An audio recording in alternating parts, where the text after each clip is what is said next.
Bihar fire service से आए हुए हैं बिहार फायर स्टेशन। मेरा नाम है अजय कुमार, फायर स्टेशन अफसर बिहार से। ठीक है, आग के बारे में आप लोग सभी लोग जानते हैं। ठीक है, आग ना अमीर से ना गरीब। ठीक है, आग ना आपको पहचानेगी ना इनको पहचानेगी, ना दोस्ती पहचानेगी दुश्मनी। जब आग एक बार लग जाती है तो पूरा तबाह करके ही छोड़ती है, समझे ना। आग से आदमी फाइनेंशियल, फिजिकल और मेंटली तीनों रूप से डैमेज हो जाता है, समझे ना। आग लगता है तो क्या होगा, पूरा उसका संपत्ति जल जाएगा, संपत्ति के साथ साथ फिजिकल क्षति हो जाती है, किसी का डेथ हो जाता है, होता है ना। इसलिए फायर के एरिया में हम लोगों को क्या है कि कुछ ध्यान देने योग्य बातें हैं, समझे। उसमें क्या है कि आग के बारे में जानना है कि आग लगती कैसे। आप लोगों को पता है आग की उत्पत्ति होती कैसे है? Yes sir. तीन ये तीनों चीज़ जब आपस में रिएक्शन करता है या क्रिया करता है तब जाके क्या होता है, आग। ठीक है, और इसमें आप लोगों को पता है कि आग को कुछ भागों में बांटा गया भारतीय स्टैंडर्ड के अनुसार, IS कोड के अनुसार मुख्यतः 4 भागों में। पहला है class A, class B, class C और क्लास डी। ये 4 भाग हो गया। पहला क्लास का नाम से बी क्लास के आगे कौन सा आता है? Diesel petrol. बिल्कुल। और सी क्लास के आगे गैसेस, ये सब जितने में फ्लेमेबल गैसेस है वो सी क्लास का। डी क्लास के आगे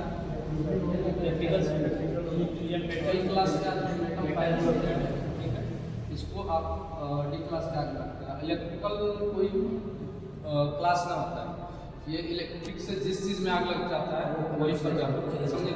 मान लीजिए जनरल वस्तु में लगेगा, लकड़ी में लगेगा इलेक्ट्रिक से तो क्लास ए में आ जाएगा, इलेक्ट्रिक से तेल में लगेगा तो क्लास बी में आ जाएगा, समझे। ये अब इसको चारों आग का 4 प्रकार बताएगा। इसको बुझाने के लिए अलग अलग तरीका का प्रयोग किया जाता है। ठीक है, अगर आप लोग बुझाने का तो जो भी प्रकार मैंने अभी बताया उसको बुझाने के लिए अलग अलग मेथड होता है। ठीक है, तो इसमें पहला मेथड है कूलिंग मेथड, जो सामान्यतः सभी जगह उपयोग किया जाता है, गांव शहर हर जगह। ठीक है, कूलिंग मेथड का उपयोग किया जाता है। सेकंड जो होता है स्मूदरिंग मेथड। ठीक है, और तीसरा जो होता है एस्टरवेशन। ठीक है, पहला मेथड में क्या करते हैं, कूलिंग मेथड में हम लोग आग के तापमान को कम करते हैं। आप लोगों को पता होगा कि आग तब तक नहीं लगेगी जब तक कि उसको उचित तापमान न मिल जाए, तो वही उचित तापमान को हम लोग कम कर देते हैं और आग बुझ जाती है। ठीक है, ये हो गया कूलिंग मेथड। दूसरा हो गया आपका स्मूदरिंग। ठीक है, स्मूदरिंग समझिए। स्मूदरिंग में क्या होता है, हम लोग आग को जो सतत लगातार ऑक्सीजन मिल रहा है उसको क्या करते हैं, कट ऑफ कर देते हैं। ब्लैंकेट कर देते हैं, कवर कर देते हैं। ऑक्सीजन का लेयर जो उसको मिल रहा है वो कट हो जाता है और आग बुझ जाती है। ठीक है, ये क्या हुआ, कौन सा मेथड हुआ, स्मूदरिंग मेथड। ठीक है, इसका एग्जांपल आप लोग बहुत देखे होंगे, हम लोग भी डेमो देते हैं जिसमें दिखाते हैं गैस का जो उसका नोजल में आग पकड़ लेता है तो कंबल से ढक देते हैं। ढकने से क्या होता है, ऑक्सीजन सप्लाई नहीं मिलता है और आग बुझ जाती है। ठीक है, तीसरा होता है स्टार्वेशन। स्टार्वेशन मतलब होता है भूखा मारना। ठीक है, उसमें क्या करते हैं कि अगर आग लगी हुई है तो जलने के लिए उसको लगातार ईंधन मिलेगा तभी आग जलते रहेगा। ठीक है ना, तो अगर हम लोग ईंधन को हटा दें तो क्या होगा, उसको ईंधन नहीं मिलेगा और आग स्वतः बुझ जाएगी। ठीक है, इसको बोलते हैं स्टार्वेशन। इसका एग्जाम्पल आप लोग देखे होंगे, गर्मी के दिन अभी आने वाला है तो गेहूं के खेत में जो आग लग जाता है, गेहूं के खेत में आग लग जाता है, पूरा जलने लगता है। उसमें कितना भी आप कोई सा मेथड यूज करिए बुझेगा ही नहीं। उसमें सिर्फ और सिर्फ मेथड कौन सा काम करेगा, मतलब इफ़ेक्टिव ज़्यादा रहेगा। वैसे आप पूरा कूलिंग मेथड या जो भी है प्रयोग करते रह जाइएगा, नहीं बुझ पाएगा। इसमें स्टार्वेशन का ही प्रयोग करना पड़ेगा। क्या करेंगे कि जहाँ से आग लगी है उससे थोड़ा सा गैप करके बीच से जुताई कर देंगे या कटाई कर देंगे, जो भी फसल मिल रहा है दवाई कर देंगे, जो भी कर देंगे, क्या होगा कि लेयर टूट जाएगा। ऑक्सीजन क्या बोलते हैं, ऑक्सीजन बोल रहे हैं, ईंधन जो इस साइड है वो वाला उसका गैप मिल जाएगा, ईंधन नहीं मिलेगा, आग स्वतः बुझ जाएगी। ठीक है, ये हुआ एस्टरबेशन। ठीक है, अब बात करते हैं इसको कैसे ऑपरेट करते हैं। ठीक है, ये फायर एक्सटिंग्विशर हुआ। ठीक है, फायर एक्सटिंग्विशर में आपको बहुत सारे प्रकार के फायर एक्सटिंग्विशर आते हैं, जिसमें से मुख्यतः हम लोग 3 जो मुख्यतः होता है, पहला हो गया ABC टाइप फायर एक्सटिंग्विशर, दूसरा हो गया CO2 टाइप फायर एक्सटिंग्विशर और तीसरा हो गया mechanical foam type fire extinguisher. ठीक है, ये 3 मुख्य रूप से हम लोग हमारे जो भी टाउन वगैरह जहाँ भी यूज़ किया जाता है। ठीक है, तो चलिए इसको जान लेते हैं कैसे ऑपरेट करेंगे, कैसे इसको चलाएंगे। कहीं आग लग जाता है तो क्या प्रोसीजर करेंगे उस समय। तुरंत आग लगता है, आपको पता होगा कि ये किस आग पे काम करेगा।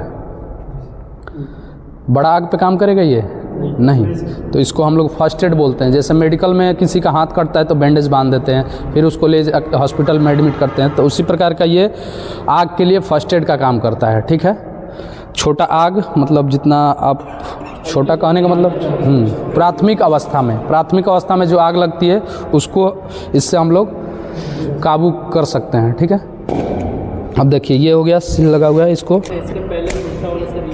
ठीक है, ये हो गया आपका।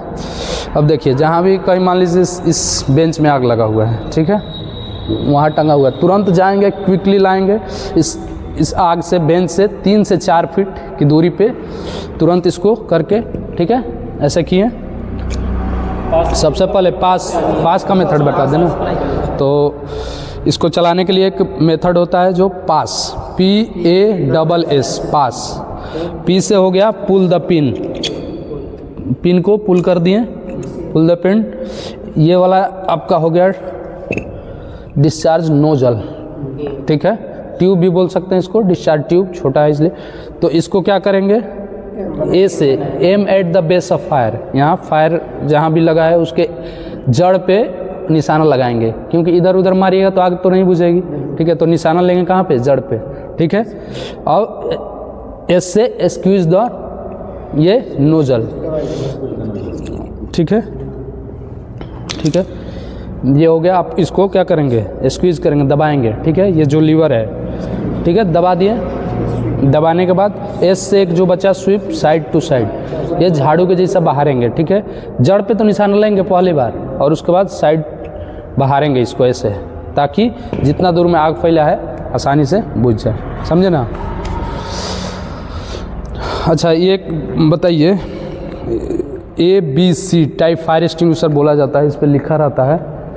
ठीक है, लिखा है ना ABC टाइप फायर एक्सटिंग्विशर इसको क्यों बोलते हैं, इसका नाम क्यों रखा गया है? हाँ, class A, class B, class C, तीनों प्रकार के आग को ये एक्सटिंग्विश कर सकता है, इसलिए इसका नाम है ABC टाइप फायर एक्सटिंग्विशर। ठीक है, समझे। और इसको देख लेते हैं, CO2 टाइप फायर एक्सटिंग्विशर। ये भी आग को ही बुझाता है, लेकिन इसको हम लोग कहाँ यूज़ करेंगे ये बता दीजिए। देखिए ये क्या होता है ना, ऑफिस वगैरह में जहाँ कीमती डॉक्यूमेंट हो गया, इलेक्ट्रॉनिक सामान जो महंगे हैं, या डॉक्यूमेंट जहाँ नष्ट होने का डर है, वहाँ पे इसका प्रयोग करेंगे। ठीक है, इससे आप इलेक्ट्रॉनिक सामान पे मारिएगा, या मान लीजिए वहाँ एक कंप्यूटर में लगा, बहुत सारे कंप्यूटर हैं, ठीक है, इससे मारिएगा तो क्या होगा, कंप्यूटर का जो किट होगा उसमें इसका पाउडर डस्ट चला जाएगा और आपका इलेक्ट्रॉनिक सामान क्या हो जाएगा, ख़राब हो जाएगा।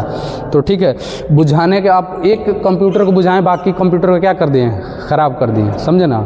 तो ये होता है, इसलिए इसका यूज़ करते हैं CO2 का इलेक्ट्रॉनिक सामान पे, क्योंकि ये आग को पूर्ण रूप से बुझा भी देगा और आपके जो भी उपकरण है या इलेक्ट्रॉनिक सामान है उसको कोई किसी प्रकार का क्षति नहीं पहुंचाएगा। ठीक है, इसलिए इसका यूज़ किया जाता है CO2 को इलेक्ट्रिकल फायर पे। ठीक ना। ठीक है, और किन्हीं को किसी प्रकार का कोई पूछना है कुछ?